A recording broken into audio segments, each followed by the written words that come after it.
And നമ്മുടെ കൂടെ നിന്നിട്ടുള്ളത് സുരേഷ് ഗോപി അങ്കിളും സുരേഷ് കുമാർ അങ്കിളാണ്. സോ ഇന്ന് നമുക്കൊപ്പം മൈൽ സ്റ്റോണിന്റെ ഒപ്പം വിശേഷങ്ങളായിട്ട് ഇരിക്കുമ്പോൾ എടുത്തു പറയേണ്ട ഒരു കാര്യം കൂടിയാണ്.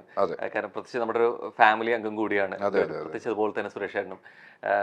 ഈ അച്ഛന്റെ വിയോഗത്തിലും അല്ലെങ്കിൽ പ്രധാനമായിട്ട് പെങ്ങളുടെ ഒരു കല്യാണം വരുന്ന സമയത്താണെങ്കിലും അച്ഛന്റെ സ്ഥാനത്ത് നിന്ന് അല്ലെ സുരേഷ് ഏട്ടനാണെന്നുണ്ടെങ്കിലും രാജി ചേച്ചിയാണെന്നുണ്ടെങ്കിലും ഒക്കെ ഒപ്പം നിന്ന് കണ്ട അതാണ് ആ സ്ഥാനം. മമ്മൂക്കയാണെന്നുണ്ടെങ്കിലും ഒപ്പം മാനേജ് അങ്ങനെ ഒരു സാന്നിധ്യം അവിടെ ഈ വിയോഗം അല്ലെങ്കിൽ നിങ്ങൾക്ക് ഒരു മിസ്സിംഗ് ഒരു രീതിയിൽ വരുത്തരുതെന്നുള്ളൊരു ദൃഢനിശ്ചയം ഉണ്ടായിരുന്നു.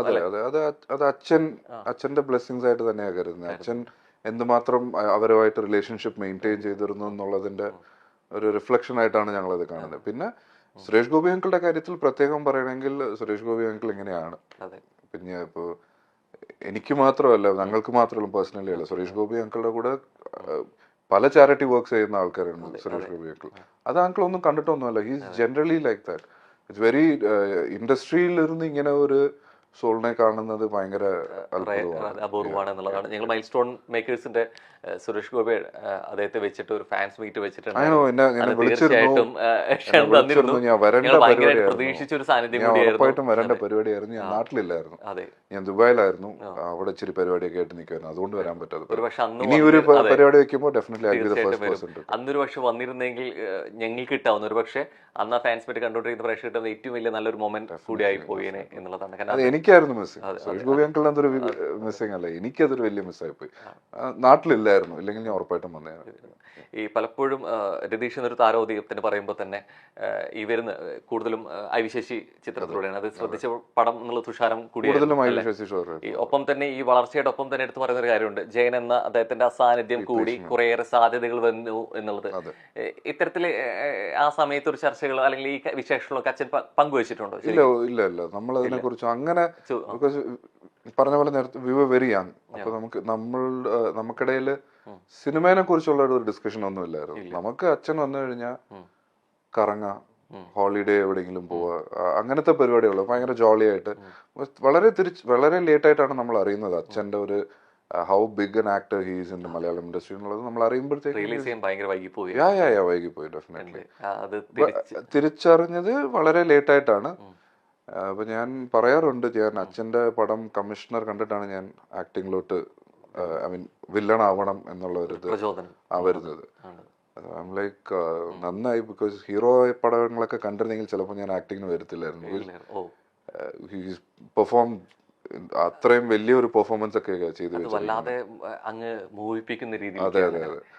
ഒരു ചിരി തൂക്കി പറയുന്ന ഡയലോഗിലാണെങ്കിലും ഭാവങ്ങളിലാണെങ്കിലും നോട്ട് വെരി ഭയങ്കര ലൗഡ് ആക്ടർ അല്ല, ചിരിയും കണ്ണുകളിൽ കൂടി എക്സ്പ്രസ് ചെയ്യുന്നത്. ആസ് എൻ ആക്ടർ ഏറ്റവും ഡിഫിക്കൽട്ട് ആയിട്ടുള്ള സാധനം കണ്ണുകളിൽ കൂടി എക്സ്പ്രസ് ചെയ്യുന്നത്. മലയാളത്തില് ഒരു ചിരിയിലൂടെ ഒരു വില്ലനിസം കാണിക്കാൻ കുറേയേറെ ഭയപ്പെടുത്താൻ കുറെ ഒന്നും അല്ലെ വലിയ രീതിയിൽ കാറ്റുകൂട്ടിൽ നടത്തേണ്ട എന്നുള്ളത് തെളിയിച്ച വ്യക്തിയാണ്. ഒരുപക്ഷെ നടനെന്ന രീതിയിലേക്ക് മാറുമ്പോഴും ഈ സിനിമകൾ ഓർത്തു വെക്കുമ്പോഴും അതിനേക്കാൾ ഉപരിയായിട്ട് ഓർത്തു വെക്കുക ആ കണ്ണുകളാണ് അല്ലെ.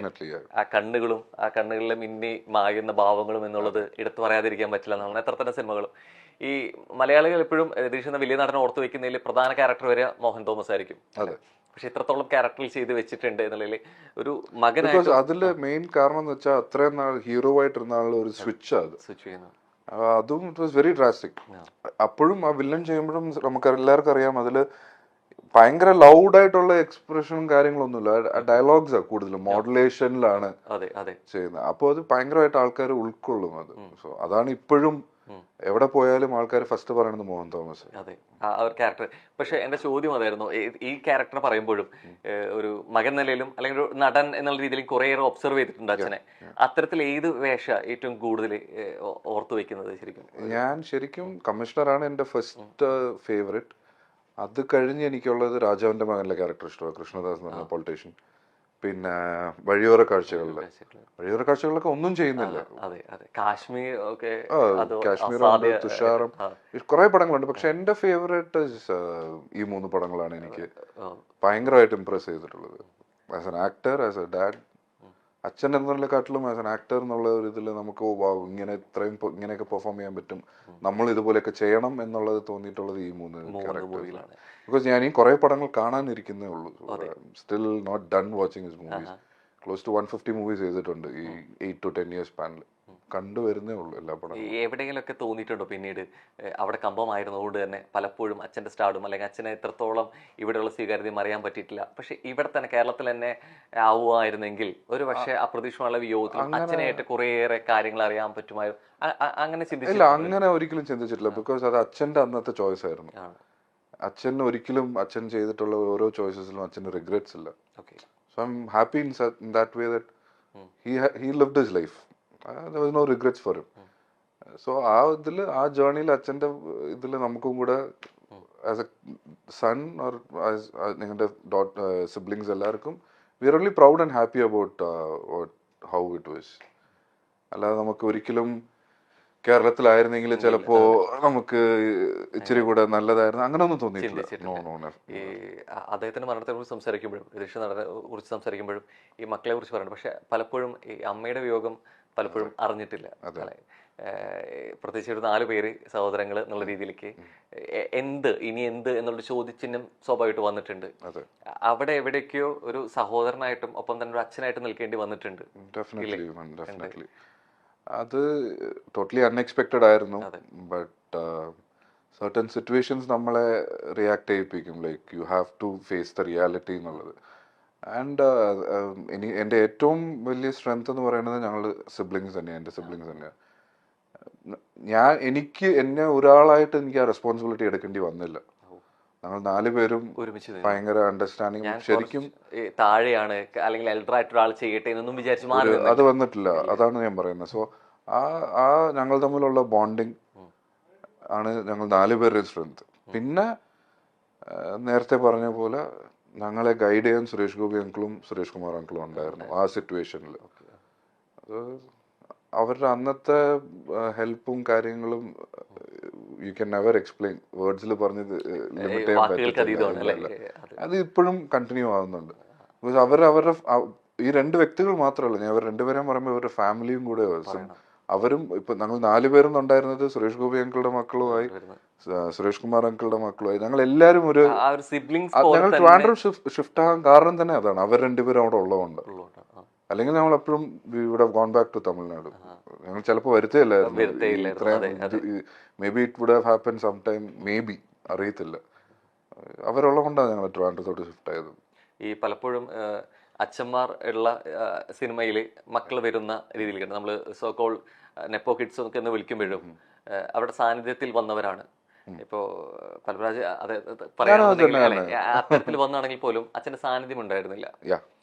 എവിടേക്കോ നമ്മൾ സപ്പോർട്ട് ചെയ്യുന്നുണ്ടെങ്കിൽ പോലും ഈ വഴി അത്രത്തോളം ഈസി ആയിരുന്നില്ല, അല്ലെ? നമുക്ക് ആഗ്രഹമുണ്ട്, നമുക്ക് കഴിവുണ്ട്, പക്ഷെ എവിടേക്ക് കുറച്ച് ഡിഫിക്കൽട്ട് ആയിരുന്നു എന്നുള്ളത് ഡെഫിനറ്റ്ലി ഒരു ചാൻസ് ആയിട്ട് കിട്ടാൻ അത് എളുപ്പമായിരുന്നു. അത് ഞാൻ ഒരിക്കലും എനിക്ക് നിഷേധിക്കാൻ പറ്റില്ല. ബിക്കോസ് ഫസ്റ്റ് മൂവി തന്നെ മമ്മൂക്കയുടെ വില്ലനായിട്ട് ചെയ്യാൻ പറ്റിയത് ഇറ്റ്സ് നോട്ട് വെരി ഈസി. അപ്പൊ അത് അച്ഛന്റെ ആ ഒരു ഇൻഫ്ലുവൻസും കാര്യങ്ങളും ഉള്ളതുകൊണ്ടാണ്. പിന്നെ അത് കഴിഞ്ഞ് ഇപ്പൊ 10 years ആയി ഞാൻ ക്ലോസ് ടു ഒരു 20 മൂവീസ് ചെയ്തിട്ടുണ്ട്. ആ കിട്ടിയ ചാൻസ് നിലനിർത്തുക എന്നുള്ളത് ഇസ് നോട്ട് ഈസി ജോബ്. ഇപ്പൊ എനിക്ക് ഫസ്റ്റ് മൂവി മമ്മൂക്കയുടെ പടത്തിൽ എനിക്ക് ചാൻസ് കിട്ടി. 2ാമത്തെ പടവും മമ്മൂക്കയുടെ കൂടെ ചെയ്യാൻ പറ്റി.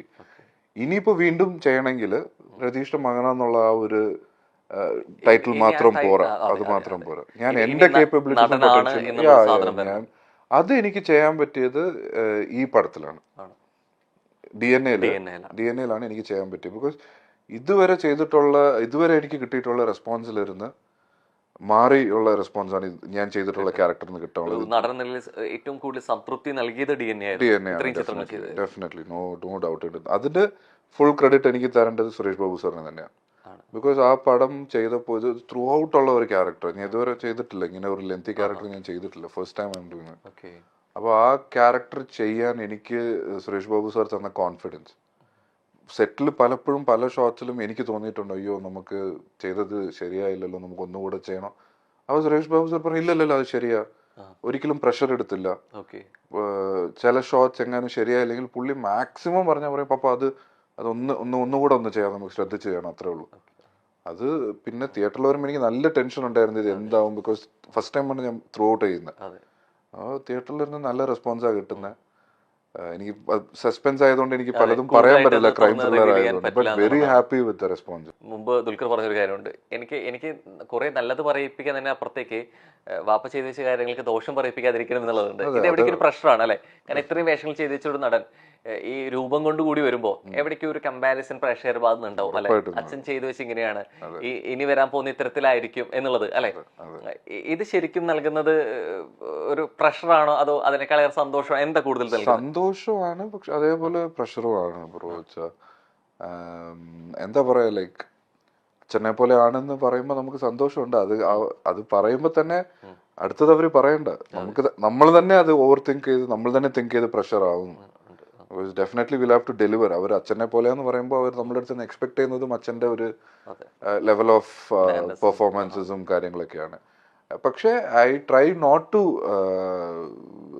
ഇമിറ്റേറ്റ്. അച്ഛന്റെ സ്റ്റൈൽ ചെയ്യാൻ പറ്റത്തില്ല. അങ്ങനെ ചെയ്തു കഴിഞ്ഞാൽ ഇനിയും കൂടുതൽ എക്സ്പെക്ടേഷൻ വരും. സോ എന്റേതായിട്ടുള്ള ഒരു സ്റ്റൈലിൽ പുള്ളി ചെയ്തു വെച്ചിരിക്കുന്ന പോലത്തെ ക്യാരക്ടേഴ്സ് ചെയ്യണമെന്നുള്ളൊരു ആഗ്രഹമേ ഉള്ളൂ.